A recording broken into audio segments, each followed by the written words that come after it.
ćemo snimati makaronse, znači čuvene one francuske kolačiće koji jedva kome uspeju. Sad, šta će nam biti danas potrebno? Potrebno su nam 2 belanca koje smo razbili, to jest odvojili od žumanca veče pre i oni su ostali na sobnoj temperaturi. Znači to je nešto što je obavezno, inače nećete dobiti onaj njegov prstenčić dole.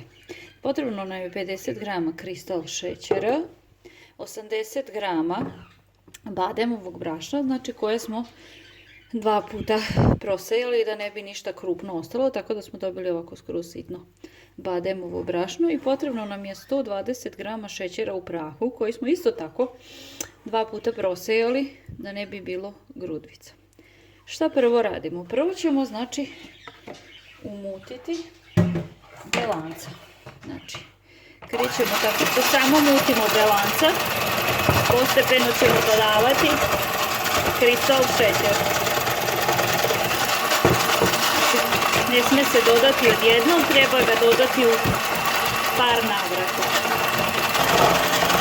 Tako da mutimo pomalo. Dodajemo nikako odjednom.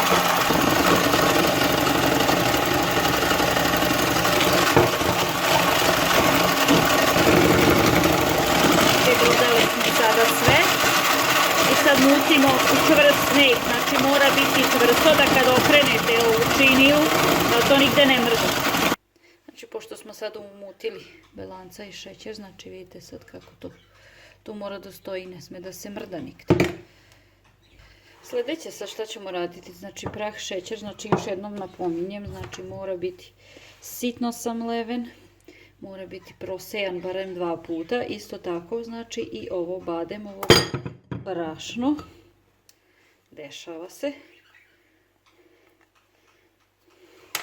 Sljedeće što radimo je znači da pomešamo bademovo brašno, znači 80 g i 120 g šećera u prahu. Znači još jednom ćemo napomenuti znači da šećer u prahu mora biti sitno samleven, prosejan 2 puta, isto tako i bademovo brašno da nam ne bi ostajale one onako grudvice i da bi nam makaron zgore bio onako lijep gladak. Sad kao što vidite dobili smo tu finu smesu bez grudvica. Znači sada pošto smo to sve pomešali, znači glavni proces koji Francuzi zovu makaronizacija, znači dodaje se znači bademovo brašno i šećer se dodaje u izmućena belanca. Znači šta je bitno? Bitno je da ga mešate s polja i prebacujete ka sredini. Trebalo bi da napravite 12 do 13 takvih pokreta da bi to bilo dobro izmešano. Ne smete ni da ga premešate, da će smesa biti retka, pa će makaronci da cure, da se razlivaju. A ukoliko ne izmešate dovoljno, onda će oni biti onako više kao puslice i neće se lijepo razliti onoliko koliko treba. Znači sad pravimo te pokrete otprilike, znači da pokažemo koja to gustina treba da bude da bi to bilo idealno. Znači gustinu još proveravamo tako što gledamo kako testo otpada. Znači ako ovako neće da otpadne, znači da ga treba još koji put promešati. Znači on treba onako polako, znači da curi sa ove špatule kao lava. Znači još jednom 2 puta okrenemo i to će biti to.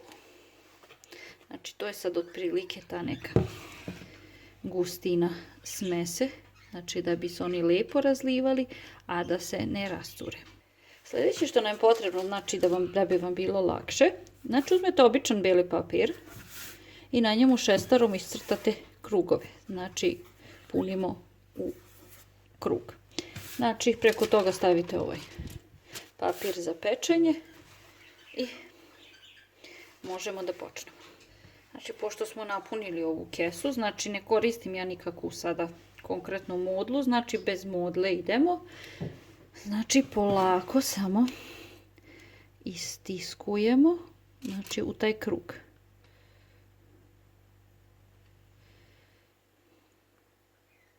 Kao što vidite, polako, lagano.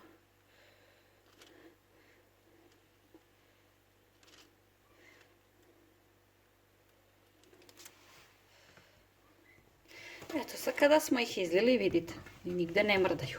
Potrebno je da par puta ovako protresete.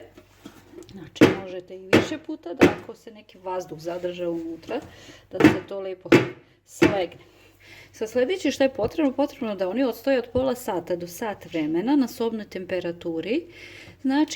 Znači, kako proveravamo da li su spremni za pečenje? Znači, kada pipnemo, znači mora da dobije onu koricu da nam ništa se ne zalepi na prst.